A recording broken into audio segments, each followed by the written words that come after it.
Welcome to another episode of Rebuilding Faith. These are 10-minute Bible messages for people with questions and doubts. We are getting into the final moments of the life of Jesus, at least his earthly ministry. And last week we saw him get arrested. And now all these final moments have kicked into place. Things are escalating rapidly.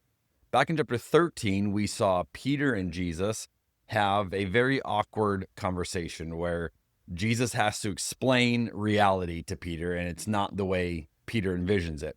Here's what we read, John 13, verse 36. Simon Peter asked, "Lord, where are you going?" And Jesus replied, "You can't go with me now, but you will follow me later." "Why can't I come now, Lord?" he asked. "I'm ready to die for you." Jesus answered, "Die for me? I tell you the truth, Peter, before the rooster crows tomorrow morning, you will deny 3 times that you even know me."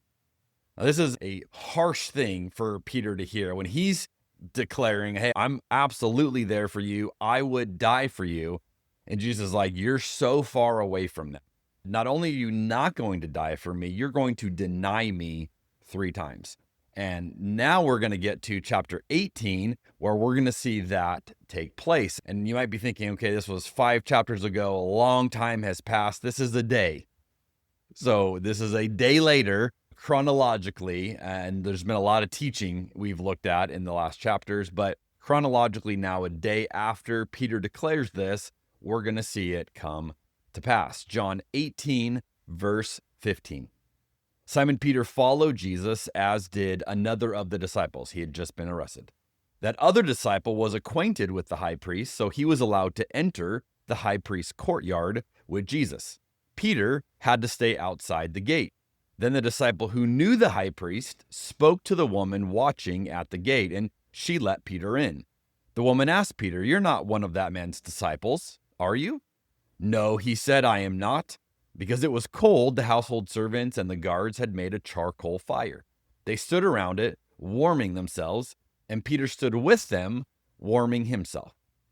Now, the first verse here implies that this is probably a reference to the author of the gospel. He does this a number of times where he references someone, but he doesn't name him. So a lot of scholars believe this is a reference to the author himself. And based on what is said here, he is likely in the lineage of a Levitical priest. And so he's talking about this interconnection he has with the high priest. He seems to be on good terms with everyone.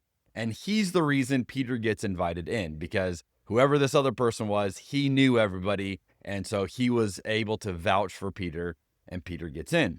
Now, after Peter gets in, things quickly start to fall apart. He then immediately denies that he was following Jesus at all.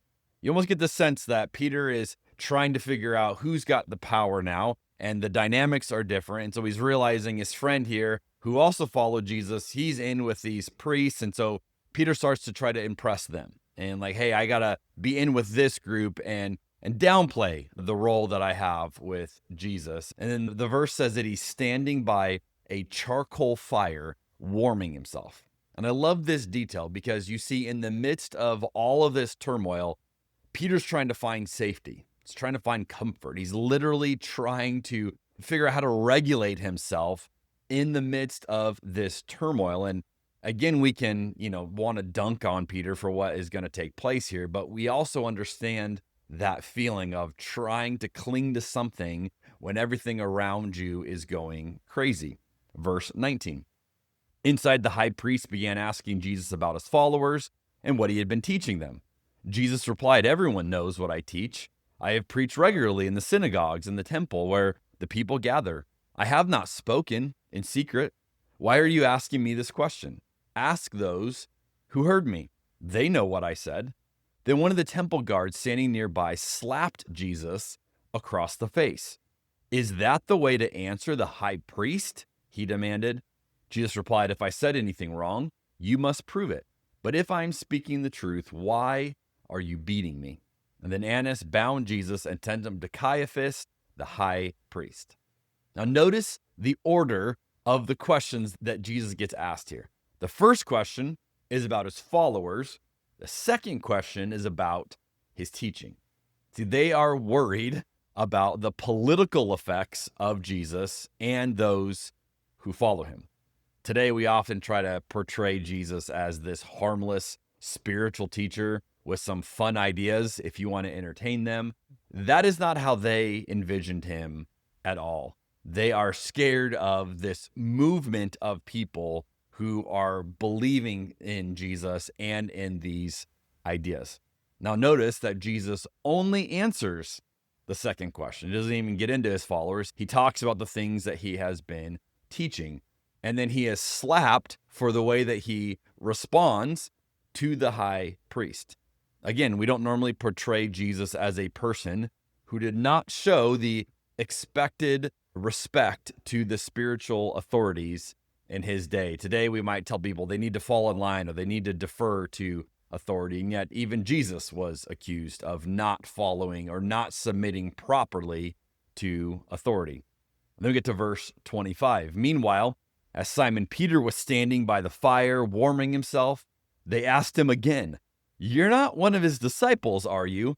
He denied it, saying, "No, I am not." But one of the household slaves of the high priest, a relative of the man whose ear Peter had cut off, asked, "Didn't I see you out there in the olive grove with Jesus?" And again, Peter denied it. And immediately a rooster crowed. This is obviously a low point for Peter. He has denied Jesus 3 times. He has heard the rooster crow, just like Jesus predicted. There's an almost comical way in which John records this. He says that a relative of Malchus, who we found out his name last week, because last week, as we saw, Peter cuts this guy's ear off. And so you have Malchus's relative who was evidently there, saw that, and then is like, "Wait a minute, you look familiar." Like, you can imagine, I watched you cut off the ear of a relative of mine. That might have left an impression on this guy. Now he sees Peter in a different context, and Peter's denying having any role with Jesus. And so this relative is like, "Hey, wait a minute, I remember you. You cut off my relative's ear, and now you're here saying that you have nothing to do with Jesus." So Peter goes from declaring that he's ready to die for Jesus to denying Jesus 3 times, all in a 24-hour time period. It's a tough look to go from this bold declaration to reality. Have you ever had really good intentions that you couldn't deliver on? Like, you believed you would commit to that gym or that diet, but then you remembered how much you love snacks, right?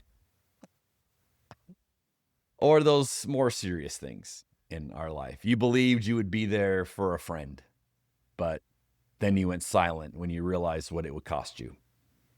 Yeah. Or you believed you would leave a relationship that was unhealthy, but you stayed to avoid the conflict.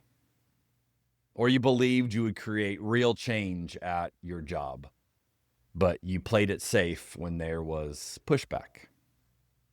Have you ever known the right thing to do, but you chose safety instead? You decided to warm yourself by the charcoal fire. Yeah, I mean, we know what it feels like to be Peter. We know that moment of, I want this to be true of me, and then yet when we're tested, we discover it's not actually true. We can't live up to what we want to be true.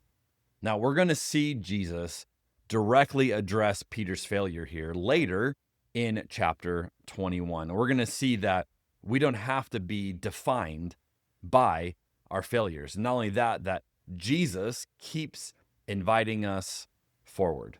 That these verses that we just read will not be the thing that defines Peter's life. And your failures don't have to be the thing that defines your life either when you keep following Jesus to what's next. I'll see you next week on Rebuilding Faith.